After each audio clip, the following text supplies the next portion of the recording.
Mis amados hermanos, que el Señor les continúe bendiciendo. Amén. Pueden sentarse. Yo puedo decir, como cantamos hace un momento, en mi vida ha sido bueno. Amén. Mirad cuál amor nos ha dado el Padre para que seamos llamados hijos de Dios. Mirad cuán bueno y cuán delicioso es habitar los hermanos juntos en armonía. Para nosotros, de igual manera, en la Iglesia Bíblica Cristiana Ebenezer, es un grato privilegio estar con ustedes en el día de hoy, compartiendo y estimulándonos, como dice la palabra, al amor y a las buenas obras. Cuando veo esos 60 años, digo, wow, son 60 años. Hermanos, ¿ustedes están conscientes de esto? Esto habla de la fidelidad del Señor. Esto habla de que la iglesia prevalecerá. ¿Cuántas historias, cuántas cosas se pudieran decir durante todos estos años? Y miren cómo Dios, en su soberana voluntad, nos tiene aquí. Y nosotros allá tenemos sirviendo una iglesia hija de la primera iglesia bíblica cristiana central que cumplió hace poco 75 años. Imagínense ustedes, es un buen tiempo también. Y nosotros apenas tenemos en Ebenezer unos 17 añitos, pero también hemos visto la fidelidad del Señor. Y corroboro lo que dice nuestro hermano pastor Isaac. Hace un tiempo interactuamos en una conferencia de jóvenes allá en Higüey y fue de gran bendición, de manera mutua, así como lo expresó. Y el año pasado también estuvimos compartiendo en una de las conferencias que realizan en esta congregación y de verdad que damos gracias a Dios porque todavía existen congregaciones que predican la palabra de Dios tal y como está. Y déjenme decirle algo, mis amados, oremos continuamente por nuestros líderes, ore por su iglesia, ore por los hermanos, porque estamos viviendo en tiempo donde estamos observando que iglesias de sana doctrina se están desviando. De manera que el hecho de que todavía Dios permita que esta congregación y nosotros de aquel lado sigamos predicando la palabra de Dios, es algo por lo que debemos continuamente orar y pedirle al Señor que nos mantenga firmes sin fluctuar en medio de una generación maligna y perversa. No me dijeron el tiempo que será la predicación, pero nos vamos a ayudar un poco. Dicen que una imagen vale más que 1000 palabras. Lo que ustedes van a ver en pantalla, o ya están viendo, es el tema que quiero compartir y que Dios ha puesto en mi corazón para, antes de finalizar el año y también para empezar el año, la necesidad de hablar sobre el equilibrio en la vida cristiana. Pero quisiera ahora que me acompañen a Efesios capítulo 5, voy a estar leyendo allí apenas los versículos 15 en adelante. Efesios capítulo 5, versículo 15. Voy a leer la palabra en el nombre de nuestro Señor Jesucristo. Amén. Mirad pues con diligencia cómo andéis, no como necios, sino como sabios, aprovechando bien el tiempo, porque los días son malos. Por tanto, no seáis insensatos, sino entendidos de cuál sea la voluntad del Señor. No os embriaguéis con vino, en lo cual hay disolución, antes bien, sed llenos del Espíritu, hablando entre vosotros con salmos, con himnos y cánticos espirituales, cantando y alabando al Señor en vuestros corazones, dando siempre gracias por todo al Dios y Padre en el nombre de nuestro Señor Jesucristo. Vamos ahora. Señor Jesús, te damos las gracias porque podemos cada día reconocer que fuera de ti nada somos y separados de ti nada podemos hacer. Pero también te agradecemos, Señor, por darnos la oportunidad de tener este tiempo de coinonía, de compartir con nuestros hermanos acá en la Iglesia Bautista Dominicana de Consuelo. Tantos años de testimonio de personas que han sido rescatadas de su vana manera de vivir, de la enseñanza pura del Evangelio. Y yo te ruego, Dios, para que sigas fortaleciendo esta congregación. Amén. Que tú sigas guardando cada vida. Que tú seas con los líderes a quienes has puesto para dirigir la Grey. Oh Señor, ten misericordia y ayúdanos a cada uno de nosotros a mantenernos firmes. Vivimos en un tiempo donde hay tantas fluctuaciones, pero permite que podamos enfocarnos en Cristo, que podamos mirar al Señor. Y aún en estos días donde las personas supuestamente están celebrando la Navidad, sin embargo nosotros sí conocemos a Cristo de verdad.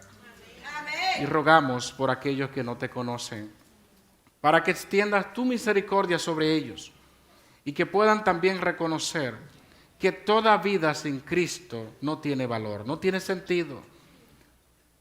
Nos has dado una nueva esperanza. Y es una esperanza viva porque se fundamenta en aquel que conquistó la muerte, que es Cristo. Oh Señor, dirígenos en este tiempo y que tu palabra nos guíe, nos instruya. También tu Espíritu Santo nos permita entender, comprender este mensaje para llevarlo a la práctica, no solamente siendo oidores, sino también hacedores. Y estos son favores que te pedimos, Señor amado, en el nombre de Jesús. Amén. Amén. Para ninguno de nosotros es un secreto que vivimos en un mundo desequilibrado, que esto se traduce básicamente, y ya usted lo sabe, en desigualdad económica, inestabilidad política, pérdida de valores, desenfreno conductual, y pareciera que de alguna manera u otra el espíritu de este sistema de cosas, de esta sociedad que cada vez está desenfrenada, de alguna manera está incidiendo también en la vida de muchos que afirman ser cristianos. El tema o título a hablar para el día de hoy es el equilibrio en la vida cristiana. Todos posiblemente entendamos el concepto de lo que tiene que ver con equilibrio. El que aprendió a montar bicicleta posiblemente lo entienda un poquito mejor. Pero usted sabe que cuando se pierde el equilibrio, ¿qué se produce? Hay una caída, porque cuando el peso no está de forma equilibrada y usted se inclina más a un lado, evidentemente se cayó cuando está aprendiendo a manejar. Pero en la medida que va entendiendo cómo es que funciona para poder manejar correctamente una bicicleta y pone el equilibrio donde va, puede de manera clara o de manera precisa conducir sin problema. Pero noten lo importante y vital que es el equilibrio cuando lo referimos al plano físico. Donde no hay equilibrio en el plano físico, de repente hay una caída y puede ser incluso hasta peligrosa. Cuando llevamos esto al plano espiritual, nos damos cuenta, y esto es un mensaje, mis amados, de autorreflexión. Esto es un mensaje que a la vez nos reta a nosotros para saber y vernos cómo estamos andando y qué estamos haciendo en esta tierra. El equilibrio en la vida cristiana es algo que no debemos pasar por alto. Cuando hablamos de equilibrio, y como ven ahí en la imagen, hay esquemas de prioridades que naturalmente se dan en esta vida como cristianos. Está Dios, la vida personal, la familia, ministerio o misión y el área que muchos le llaman secular incluyendo allí trabajo, estudios, finanzas y todas las demás cosas. Cuando hablamos del equilibrio de la vida cristiana, no estamos diciendo que si usted cumple 8 horas trabajando, 8 horas va a durar con la familia, 8 horas en la iglesia. No estamos hablando en ese aspecto de medir el tiempo, sino más bien en tener cuidado en los extremos que estamos llevando y que no nos estamos dando cuenta a qué punto no nos mantiene con la firmeza a la cual Dios nos ha llamado vivir en esta tierra. El esquema de prioridades, y es claro porque, observen, Dios tiene que ser la balanza de todo lo que nosotros hacemos en esta tierra. Si Dios no es el centro, si Dios no es la prioridad absoluta de mi vida, automáticamente hay un desequilibrio. Porque el mundo tiene sus parámetros de cómo medir lo que hacemos y cómo lo hacemos. Ahora, nosotros como cristianos, todo lo que hacemos, no importa, trabajo, estudios, ministerio, lo que sea, todo debe estar orientado en la prioridad absoluta que es el Señor. Y Dios lo estableció de manera clara a sus discípulos que estaban en momentos determinados afanados por cosas terrenales. Jesús en Mateo 6:33 dice: mas buscad primeramente el reino de Dios y su justicia. La Biblia establece que Dios debe ser la prioridad siempre, incluso por encima de nuestra familia. Esto es algo poderoso. Lucas 14:26 dice: si alguno viene a mí y no aborrece o amar menos a su padre, a su madre, mujer e hijos y hermanos y hermanas, oigan bien, está presentando el plano familiar por lo que usted dice que usted entrega su vida por eso. Pero ¿sabe qué más dice el texto? Y aún también su propia vida no puede ser mi discípulo. O sea, Dios está por encima de ti. Dios está por encima de tu familia. Dios entonces es el centro. Déjame decirte algo. Si no lo es, no vas a vivir la vida que a Dios le agrada. Solamente partiendo de ahí podemos darnos cuenta, y si nos analizáramos de manera seria y profunda, que no estamos haciendo un equilibrio en nuestra vida. Dios es quien pone el balance. Dios es quien nos hace andar de una manera firme siempre y cuando lo ponemos en el centro de nuestra vida. Me temo que esto se esté dando hoy día. Me temo que este esquema que acabo de mencionar, Dios, familia, vida personal, ministerio y todas las demás cosas, se mantengan en su justa dimensión por lo que estoy viendo hoy día. Y yo sé, mis amados, que solamente una reflexión rápida de lo que estamos diciendo, es posible que descubramos en nuestra vida que algo no anda correctamente. El equilibrio en la vida cristiana no es más que tener un balance entre todas las cosas que hacemos. En ese sentido, yo solamente quiero puntualizar algunos aspectos que tristemente en nuestra vida están en continua competencia, no debería ser, y en la que posiblemente no se tenga un verdadero balance. Por eso pasamos al primer aspecto a mencionar en el día de hoy, que tiene que ver con ese equilibrio que debemos de modelar. Número 1, familia y ministerios. Hay un problema ahí. El no haber un balance, un equilibrio entre estas cosas, el tiempo que tengo como pastor he podido observar, y todo el tiempo en el Evangelio, que este aspecto, cuando no está bien equilibrado, ha provocado muchas separaciones muchos matrimonios se han destruido por no haber un equilibrio entre familia y ministerios. Hermano, estamos hablando de algo serio que muchas veces no lo tomamos en cuenta y que nos hace falta la madurez y la sabiduría del Señor para poder entender esto y aplicarlo de una manera correcta. Porque por un lado, Dios nos manda a trabajar en la obra y siempre hacemos el énfasis a cada familia, a cada hermano de que hay que trabajar en la obra, pero también hemos enseñado y lo reiteramos continuamente en nuestra congregación, que tu familia es tu principal ministerio. Amén. Siempre que estamos dando consejería prematrimonial, dejamos esto muy claro.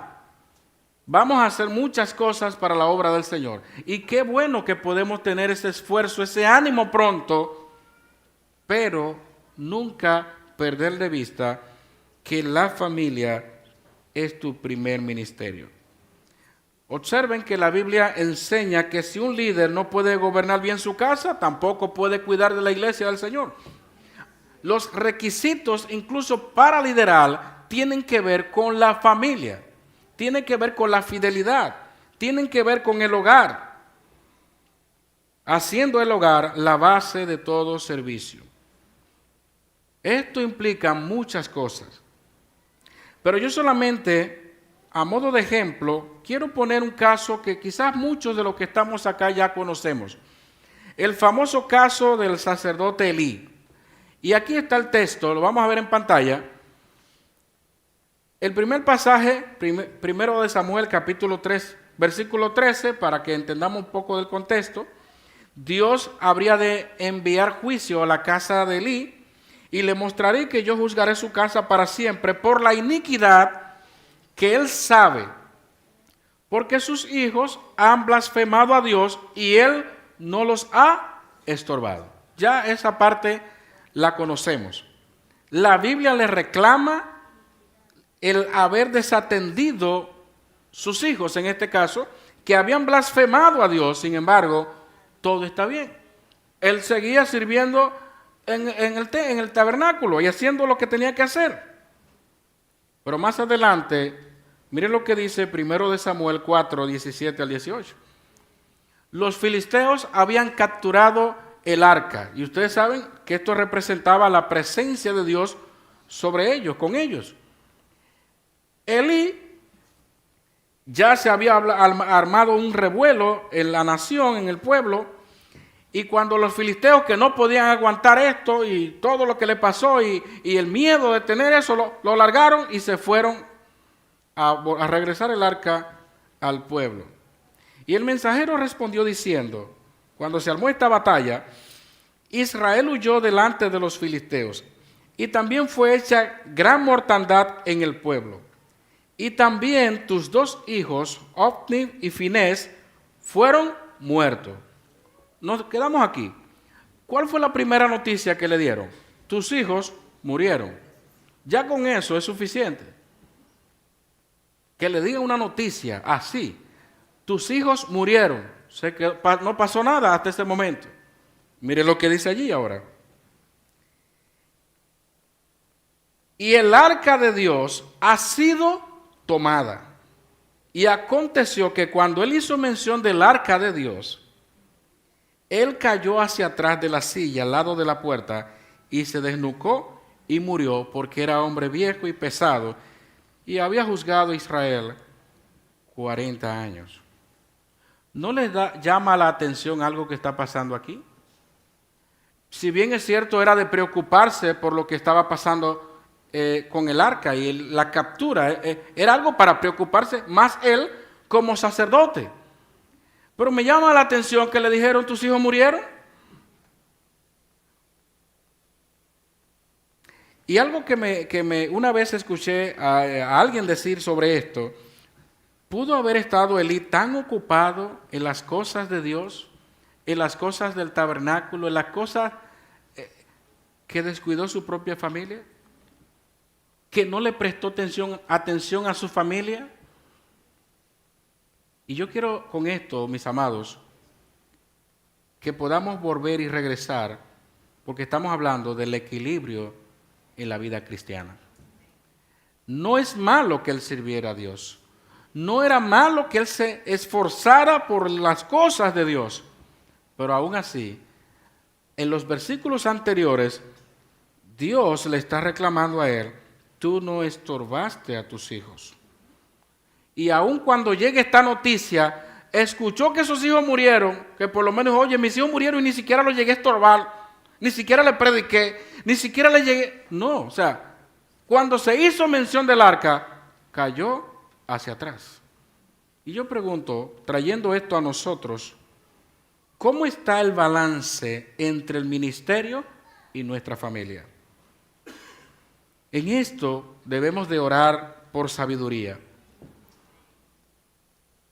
Porque hay momentos donde por causa de proteger el tiempo familiar, si es posible, tenemos que aprender a delegar en el ministerio, tenemos que aprender a gestionar y pedirle al Señor sabiduría para equilibrarnos en este aspecto.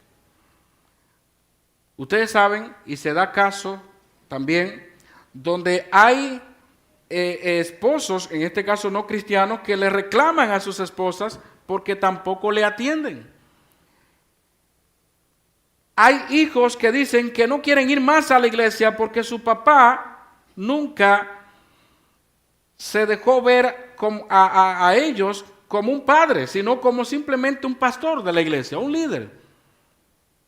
Y a veces hay que saber y pedirle, vuelvo y digo, mis amados, sabiduría para poder conectar con nuestra familia y con lo que Dios ha puesto en nuestras manos. Por eso, cuando usted ve a un líder o a hermanos, familias en la iglesia que comparten juntos, que salen, que pueden vacacionar, no se sienta mal por esto, porque la estabilidad de una familia que dirige, que me lidera de alguna manera u otra, ese testimonio me hace ver lo que la misma palabra enseña con respecto a cuidar y gobernar bien su casa. Hay casos donde la iglesia secuestran a los esposos o a las esposas de los pastores, y eso lo sabemos.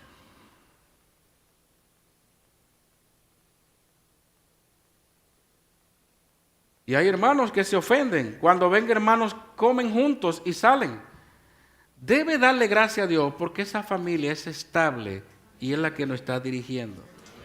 Lo que más hoy día hay es desestabilización en cuanto a esto. Pero también se da el caso de que hay personas que son muy familiar, pero también se olvidan de la obra del Señor, en la casa del Señor.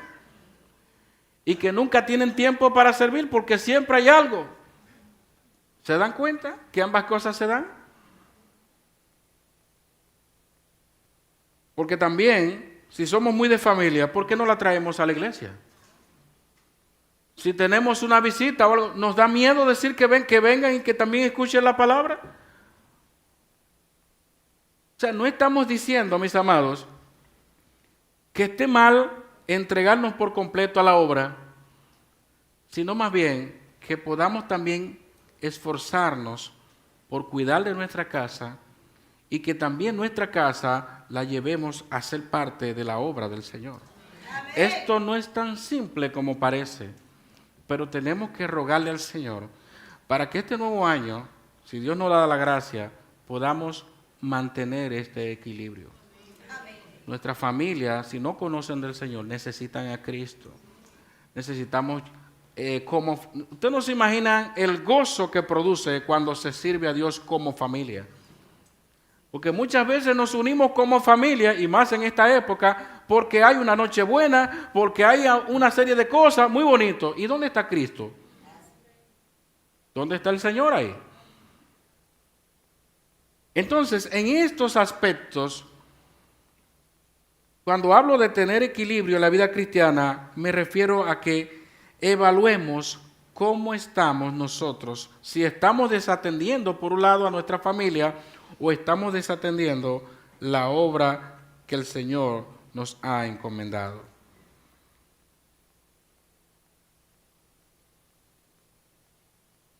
Vamos a ver la segunda parte sobre esto. No solamente hay desestabilización entre el tema del ministerio y la familia, sino también en algo que en lo práctico muchas veces se da, y es con el conocimiento bíblico y también la muestra de amor. Usted dirá, ¿cómo se entiende esto? A lo largo del tiempo he podido compartir con personas que tienen mucho conocimiento de la palabra, que tienen profundidades inmensas que usted dice, wow, tremendo, tremenda. Pero el conocimiento de la palabra, el conocimiento de la sana doctrina no puede desligarnos del amor. Todo lo contrario, debe llevarnos a amar.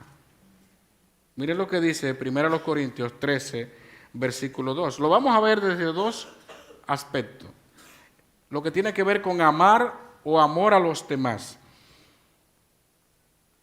1 Corintios 13, versículo 2 dice, y si tuviese profecía y entendiese todos los misterios y toda ciencia, y si tuviese toda la fe de tal manera que trasladase los montes y no tengo amor, nada soy. Marque esa parte allí. Y entendiese todos los misterios y toda ciencia. Y no tengo amor, nada soy. Ir a un seminario, conocer más las Escrituras, no es para yo salir de por allá. Yo tengo que ser humilde y amar a los demás. Y yo lo que aprendí, enseñarle con amor a los que no saben. El conocimiento de la palabra, el conocer la sana doctrina, nunca me va a llevar a mí a despreciar a los demás, sino más bien a mostrar amor. Más aún, en la medida que usted conoce a Dios, asimismo, usted lleva ese conocimiento a la vida práctica, sobre todo ofreciendo amor. Alguien dijo, la sana doctrina debe producir amor y obediencia, no simplemente intelectualismo estéril. Amor sin obediencia es deshonra, pero conocimiento sin amor es vano. Y yo quiero preguntarte, ¿qué tanto conoces las Escrituras que has dejado de amar al prójimo? Yo estoy, por ejemplo, en mi comunidad, yo soy una persona que, poniendo el ejemplo, conozco mucho de las Escrituras, pero ¿qué tanto yo puedo conocer de las Escrituras si yo no amo a mi amigo, a mi vecino? Y tengo siempre un problema con el vecino. ¿Por qué? Porque me echa la basura. ¿Y dónde yo llevo ese conocimiento? ¿A echarle la basura también? No. El conocimiento me debe moldear aún más para amar al prójimo. El mundo necesita amor. El mundo necesita, porque la misma Biblia dice, en esto conocerán que son mis discípulos, si tuvieran amor los unos con los otros. El mundo observa, y de hecho hay personas que vienen, pasan por esa puerta, le entregan su vida a Cristo, y usted dice, ve acá, pero este fue un mensaje para la iglesia, ¿y qué pasó? Es que cuando tu vida, tu testimonio, tu vida de amor hacia tu comunidad, también Dios lo usa como un poderoso testimonio para impactar la vida de una persona. Tenemos que amar, hermanos. Tenemos que conocer la palabra de Dios, pero también tenemos que practicar el amor. Pero también esto se ve desde otra vertiente. Fervor por la obra. En Apocalipsis, capítulo 2 al 4, se da un aspecto parecido. Pero fíjense qué dice, yo conozco tus obras y tu arduo trabajo y paciencia, y que no puedes soportar a los malos, y has probado a los que se dicen ser apóstoles y no lo son, y los has hallado mentirosos. y has sufrido y has tenido paciencia y has trabajado arduamente por amor de mi nombre y no has desmayado, pero tengo contra ti que has dejado tu primer amor. Ese fervor, esa pasión inicial, esa devoción cuando comenzamos en la fe, pero es interesante ver cómo ellos habían puesto todo el empeño por descubrir quiénes eran los falsos apóstoles y quiénes sí lo eran. Por hicieron todo eso, sin embargo, pareciera algo hasta contradictorio que al mismo tiempo perdieran ese fervor y se enfriaran y se disminuyeran su relación con Dios. Usted dirá, oh, ¿cómo puede ser esto? También se da. De manera que debe de haber un equilibrio entre el conocimiento de la palabra de Dios, la sana doctrina, el conocimiento bíblico y el amor. Yo no sé si usted se ha encontrado con personas que usted no sabe ni cómo saludarlo porque tienen tanta palabra que usted dice, ¿cómo le respondo? Le voy a poner un caso. El hermano está haciendo una diligencia en la calle y se encuentra con una hermana que le pregunta por su familia. Usted le dice, la dejé en casa, ando solo haciendo una diligencia. Y le responde, ¿cómo usted va a decir que anda solo? Mentira del enemigo, usted anda con Cristo. Porque Mateo 28:20 dice aquí, yo estoy con vosotros todos los días hasta el fin del mundo. ¿Cómo usted le responde a una gente? Esa misma hermana quizás no tenga esposo y le pregunta, ¿usted es casada? Sí. Yo estoy casada con Cristo y me estoy preparando para las bodas del Cordero, como dice Apocalipsis 19:7.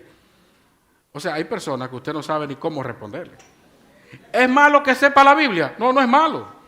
¿Es malo que tenga respuesta bíblica? No es malo, pero, hermano, muchas veces se cae en el fanatismo, por si usted no lo sabía. Entonces, el conocimiento de la palabra no me debe alejar a mí de amar, de cuidar, de proteger. Es todo lo contrario. En la medida que usted conoce la palabra, usted sabe cómo orarle al Señor. Usted sabe cómo tratar a los demás, porque ya la palabra de Dios te lo ha enseñado. Entonces, pidámosle al Señor que iniciemos un nuevo año haciendo este balance, no cayendo en los extremos, sino viviendo una vida cristiana en firmeza, agradándole al Señor siempre. Y el último aspecto a considerar tiene que ver, y de lo que mucho se ha hablado, tiene que ver con el tiempo de Dios y las ocupaciones personales. Aquí sí hay tela que cortar, como dicen por ahí. Ahí en la famosa parábola del sembrador y los diferentes terrenos, hay algo que podemos extraer en Lucas 8:14, donde se habla de un tipo de terreno, la que cayó entre espinos. Estos son los que oyen, pero yéndose son ahogados por los afanes y las riquezas y los placeres de la vida y no llevan fruto. Hay algo que está implícito allí, y es que los afanes, las riquezas, los placeres de la vida pueden ahogar a las personas al punto de no dar fruto como lo establece allí. Pero en Lucas 21:34 dice el Señor, mirad también por vosotros mismos que vuestros corazones no se carguen de glotonería y embriagueces y de los afanes de esta vida y vengan de repente sobre vosotros aquel día. Observen que Jesús hacía mucho énfasis en el tema de los afanes. Y uno de los textos más conocidos es cuando Jesús dice, Pablo dijo, por nada estéis afanosos, pero cuando Jesús tiene que decirle a sus discípulos que no se afanen por el día de mañana. Y continuamente se habla de este aspecto que tiene que ver con los afanes. Evidentemente, cuando hablamos del tiempo de Dios y nuestras ocupaciones personales, si hay algo por lo que debemos de pedir al Señor que nos ayude, es precisamente a redimir y a aprovechar bien el tiempo, como leí al principio. Hermanos, hablaba en la introducción que lamentablemente el espíritu de la sociedad nos ha impactado a tal punto de que no tenemos tiempo, o muchos, como dicen por allí, no tengo tiempo para las cosas de Dios. Y en esto debemos ser sumamente enfáticos. Hermanos, lo que más hay son distracciones para que usted no le dedique el tiempo a Dios. Sería pasar toda la noche mencionando cuáles cosas nos distraen. Por naturaleza tenemos ocupaciones. No podemos negarlas, ya están. Pero ¿qué vamos a hacer con el tiempo de Dios? ¿Qué vamos a hacer con las cosas de Dios? Pues es allí donde tenemos que aprender a establecer límites a esas distracciones de cualquier índole que sea, y muy especial las distracciones tecnológicas. Hay muchos hermanos que han optado por leer la Biblia física y no en el celular porque no les llega notificación. Estamos tan distraídos que hasta orando, he visto muchos casos allí. En estos días estuve compartiendo con un grupo de hermanas sobre los elementos de la oración, y una de las cosas que mencionaba es cómo es posible que estemos orando a Dios y de repente nos recordamos de algo y saltamos y nos olvidamos. Mira, y después seguimos orando. Estamos tan afanados con cosas de la vida que interrumpimos la oración, interrumpimos todo lo que tiene que ver de Dios porque estamos más enfocados en los asuntos personales que en las cosas de Dios. Yo quiero ponerles un simple ejemplo, que he estado haciendo este ejercicio en nuestra iglesia. En uno de los estudios bíblicos hablábamos de lo que ha estado pasando desde la pandemia para acá, específicamente del año 2020. Han pasado 5 años y ya muchos no se recuerdan de la mascarilla. Ya muchos la famosa tarjeta que si usted va a entrar al supermercado y no la tiene, la tarjeta ya nadie se recuerda de eso. Pero yo pregunto, ¿qué tanto ha crecido en la palabra desde ese tiempo hasta acá? En la comunión con los demás. ¿Acaso tienes 5 años sin leer el libro de Levítico? ¿Por qué Levítico? ¿Acaso tienes 5 años que no has leído los profetas menores? ¿O que no has leído crónicas de que yo tantos nombres? Yo paso, hermanos que han dicho eso, que pasan páginas porque se lo encuentran un poquito difícil. Yo no leo crónicas porque eso es nombres y nombres y nombres y nombres. Yo prefiero, mira, ya que yo veo esos nombres y lo que leen la Biblia en un año, que están leyéndole, déjame ver cuántos versículos es que tiene este. Ah, no, pero este tiene 80. Este tiene 80 versículos. Con ese yo cuadro al día. No le dedicamos tiempo a Dios. Sin embargo, estamos con un celular desde la mañana hasta la noche y la madrugada. Yo no quisiera ni hablar qué tanto hacemos con el celular. Y para el colmo de los colmos, como dicen por ahí, la aplicación que más peligra cuando el almacenamiento se llena es la que tiene la Biblia. Vamos a eliminar almacenamiento, quitamos la Biblia. Para el colmo, como dicen. Hermanos, necesitamos pensar qué estamos haciendo con el tiempo que Dios nos ha dado. No podemos seguir desperdiciando el tiempo. No podemos llegar ahora otro año más, 2026, con la misma rutina. Pidámosle al Señor sabiduría para mantener un balance. Y le digo algo, a Dios hay que darle el primer lugar, sí o sí. No importa las ocupaciones que haya. Recuerden el versículo que leíamos al principio. Cuando el Señor Jesús presentó requisitos para ser sus discípulos, no midió qué tiempo va a ocupar esto. No. Si alguno viene a mí y no aborrece padre, madre, mujer, hijos, hermanos y hermanas, y aún también su propia vida, no puede ser mi discípulo. Pero pareciera que en la práctica a quien aborrecemos en el sentido de amar menos, es al Señor. Y eso es lo más triste. Duramos 20 años en el Evangelio, 15, no se sabe cuántos años más, y no hemos aprendido que lo que le va a dar balance y nos va a dar verdadera firmeza en esta tierra es cuando ponemos a Cristo en el centro de nuestra vida. Amén. Si Cristo no es el centro o no fue el centro en el año 2020, 2021, y ponga todos los años, y usted ahora le sume el año 2026, mis amados, no vamos a agradar al Señor. Esa es la realidad. De la única manera que podemos vivir de una manera equilibrada, primero es poniendo en el centro a quien va a poner balance a mi vida. Si Cristo no es el centro, y con esto le digo, no, usted puede estar en el trabajo, en los estudios, donde quiera que sea. Si Cristo es el centro, donde quiera que usted esté, va a reflejar la luz del Señor. Pero hay creyentes que se van de vacaciones en sentido espiritual, como dijo alguien por ahí. Llegó la Navidad, no hay iglesia, no hay culto. Entré a la universidad, adiós mis hermanos, nos vemos en 4 años, 3 años. Cristo sigue estando ahí. Y si yo soy verdadero creyente, por más ocupaciones que yo tenga, el tiempo de Dios es sagrado. Enséñele eso a su familia, a sus hijos, a todos. El tiempo de Dios es sagrado.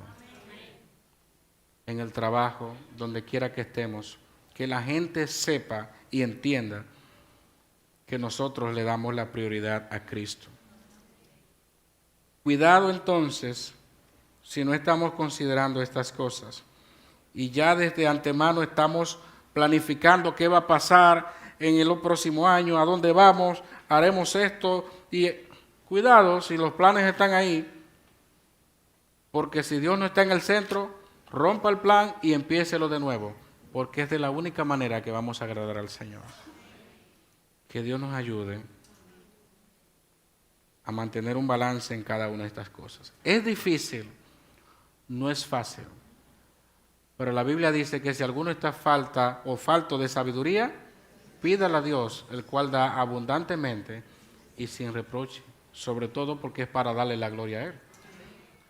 De manera, mis amados, que estamos a tiempo de reconsiderar cómo andamos, qué estamos haciendo, cómo estamos administrando el tiempo, los días. Tenemos que entender y vivir como que si cada día fuera nuestro último día en esta tierra. No lo sabemos. El apóstol Pablo ni siquiera veía la venida del Señor como muchos la ven hoy, que en el 2003, en el 3000 es que viene Jesucristo, porque hacen unos cálculos que dicen, mira, 4000 años atrás, 3000, 7000, la perfección, llegó el Señor. Gracias al Señor que el día y la hora nadie lo sabe. Vivamos cada día como si fuera el último, dándole la gloria al Señor.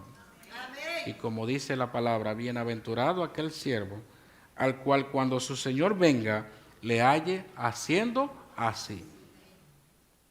Pero el texto no está diciendo, lo halle haciendo cosas que no honren a Dios, haciendo la voluntad del Señor, velando,